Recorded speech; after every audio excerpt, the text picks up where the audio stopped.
Traditionally in the church, we've talked about what we call virtues. Virtues are habits that lead us to change. Virtues are good habits that lead us to become the people we're called to be. And traditionally there are three habits: faith, hope, and love, that as Christians we are called to have. And today I'd like to talk just briefly about the virtue of faith.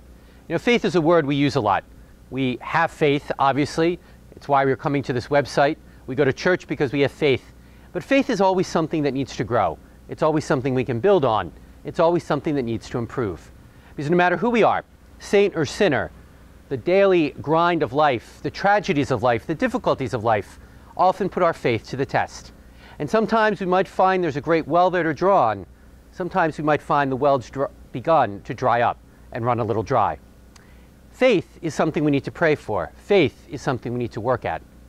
As we look at this important virtue that keeps us connected to God, that helps us be the people we're called to be, let's never forget that we can always turn to God to ask for that gift of faith. And that just like any good habit, it needs to be practiced. Just like any good habit, it needs to be nurtured and built on in our lives. Maybe, I think for most of us, we've taken our faith for granted. It was something we've gone through the motions, it was something we received as a child, and we've never given it much more thought. But that's not really faith. That's just simply going through the motions. The faith that the virtues speak about, the faith that helps us live as disciples, is a faith that takes work, a faith that takes energy, and a faith that takes dedication from us.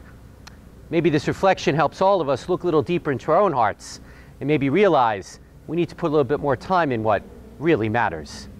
Not a sermon, just something to think about.